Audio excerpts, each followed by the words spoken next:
आइए देखते हैं आज का महत्वपूर्ण वास्तु विषय एक्सपर्ट सत्येंद्र गौतम जी के साथ। आप सभी का मेरे चैनल सत्येंद्र वास्तु में हार्दिक अभिनंदन। वास्तु को वैदिक और वैज्ञानिक सिद्धांतों के आधार पर समझने के लिए हमसे जुड़िए।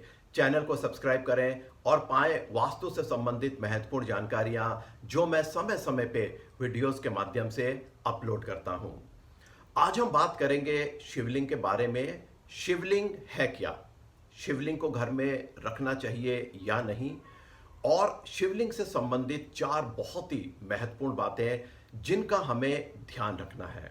ये सभी जानकारियां आज मैं आपको इस वीडियो में दूंगा। पहले हम बात करते हैं शिवलिंग है क्या। शिवलिंग भगवान शिव का एक निराकार रूप है। निराकार जिसका कोई आकार नहीं है, जिसका कोई साइज शेप फॉर्म नहीं है, ना ही इसकी शुरुआत है ना ही इसका अंत, ये अनंत है। भगवान शिव को साकार रूप में हम भगवान शंकर के रूप में उनकी पूजा और अर्चना करते हैं। अगर हम शिवलिंग के शाब्दिक अर्थ की बात करें तो शिवलिंग का अर्थ हुआ शिव का लिंग। यहां लिंग का अर्थ है प्रतीक या सिंबल। जिस तरह से पुरुष लिंग का अर्थ है पुरुष का प्रतीक, स्त्रीलिंग हुआ स्त्री का प्रतीक, उसी तरह से शिवलिंग है शिव का प्रतीक या सिंबल। जैसा मैंने कहा, इसका कोई आकार नहीं है, लेकिन यह ऊर्जा है हमारी उत्पत्ति की। It's an energy of creation, जिससे प्रकृति क्रिएट हुई है। यह ब्रह्म ऊर्जा है, यह सर्वशक्तिमान एनर्जी है। और अगर हम देखें कि शिवलिंग को जो उसका एक सिंबल हम देखते हैं वो क्या है, वो क्या रिप्रेजेंट करता है, जैसा मैंने कहा ये एक एनर्जी है क्रिएशन की। एनर्जी भौतिक तल पर पड़ी, प्रकृति पर पड़ी, उससे जीव जंतु उत्पन्न हुए, उससे जीवन का उद्गम हुआ। तो ये जो एनर्जी है, और जब ये भौतिक तल पर पड़ती है, इससे जीवन का उद्गम होता है, इससे प्रकृति क्रिएट होती है। तो यही शेप आप देखिए, ये शिवलिंग है। और अगर हम इस एनर्जी की बात करें, इस ऊर्जा की बात करें, तो ये ऊर्जा अंडाकार है। और हम सभी जानते हैं अंडे से जीवन की उत्पत्ति होती है, जीवन का उद्गम अंडे से होता है। ये गोलाकार जो आप देखते हैं, ये एक तरह से वही प्रतीक है। एनर्जी, ऊर्जा जिससे प्रकृति क्रिएट हुई है, जिससे जीव जंतु क्रिएट हुए हैं, जो जीवन का जहां से उद्गम है। तो शिवलिंग एक एनर्जी है, पॉजिटिव एनर्जी है, जो क्रिएशन का रूप है। और अगर हम देखें या बात करें कि क्या शिवलिंग को हमें घर में रखना चाहिए या नहीं, तो देखिए जो वास्तु है, वास्तु में जो एनर्जीज हैं उनको ध्यान में रखकर ही किसी भी घर का या किसी भी बिल्डिंग का वास्तु डिजाइन किया जाता है। नॉर्थ से नॉर्थ पोल की पॉजिटिव एनर्जीज का बेस है वास्तु, नॉर्थ ईस्ट से कॉस्मिक एनर्जीज का बेस है वास्तु, और ईस्ट से जो सोलर एनर्जीज हैं, जो सूर्य की ऊर्जाएं हैं, उनको जब हम वास्तु में डिजाइन घर या किसी और बिल्डिंग को करते हैं तो उसका आधार ये एनर्जीज ही होती हैं।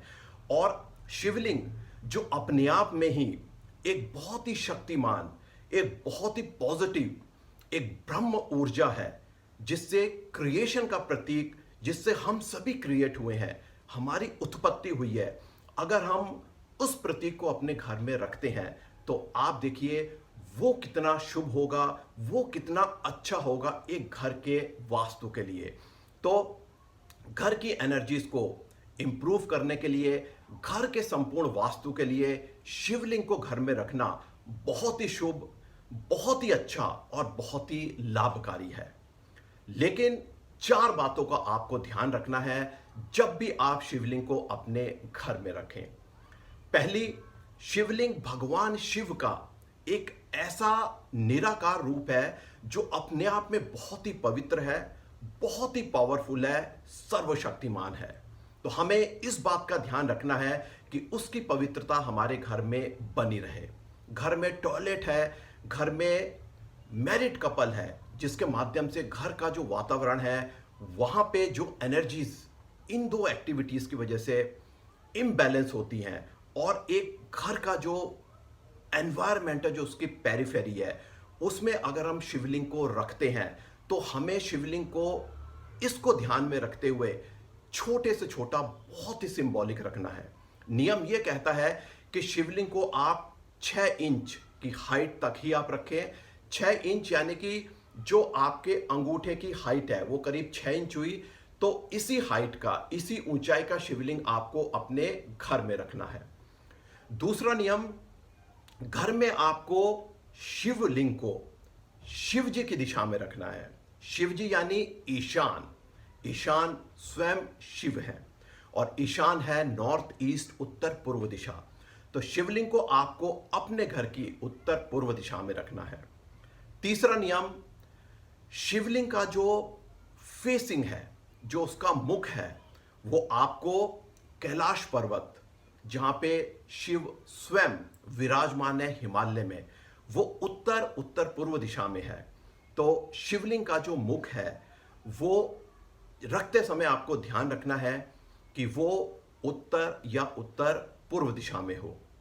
चौथा और आखिरी बहुत ही महत्वपूर्ण नियम, जैसा हमने देखा, शिवलिंग एक ऊर्जा है, क्रिएशन की एनर्जी है, तो ये एक तप है।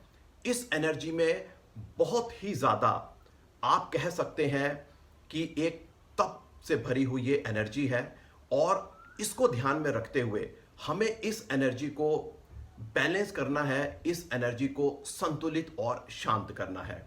उसके लिए आपको शिवलिंग पे रोजाना जल अभिषेक यानी कि जल चढ़ाना है, जिससे यहाँ की जो ऊर्जा है, जिससे यहाँ पे गर्मी या तप पैदा होती है, वो शांत रहे, वो बैलेंस रहे। अगर आप रोजाना जल अभिषेक नहीं कर सकते हैं तो आप शिवलिंग को घर में ना लाएं। दूध चढ़ाने की बहुत पुरानी परंपरा है और उसका महत्व यह है कि पहले, काफी समय पहले आप देखिए, दूध ही मनुष्यों के लिए सबसे कीमती पदार्थ होता था। तो भगवान शिव को वो अपना सबसे कीमती दूध, जो उनके पास उस समय पदार्थ होता था, वो चढ़ाते थे, श्रद्धा के लिए, अपने प्यार के लिए, और उस शक्ति को मानते हुए कि वो ही परम शक्ति है। लेकिन आप जल अभिषेक भी कर सकते हैं, उसका भी उतना महत्व है, लेकिन आपको अगर शिवलिंग घर में है तो जल अभिषेक रोज आना करना है। तो ये 4 नियम आप अगर शिवलिंग को घर में रखते हैं, उसको ध्यान में रखते हुए आप शिवलिंग घर में रखें, और आप देखेंगे इसके बहुत ही ज्यादा चमत्कारी प्रभाव आपको अपने जीवन में देखने को मिलेंगे। इस विषय से संबंधित आपके कोई प्रश्न है, कमेंट बॉक्स में लिखिए। अगले वीडियो में एक नए टॉपिक और इंटरेस्टिंग सब्जेक्ट के साथ आपसे जुड़ूंगा। थैंक यू, धन्यवाद।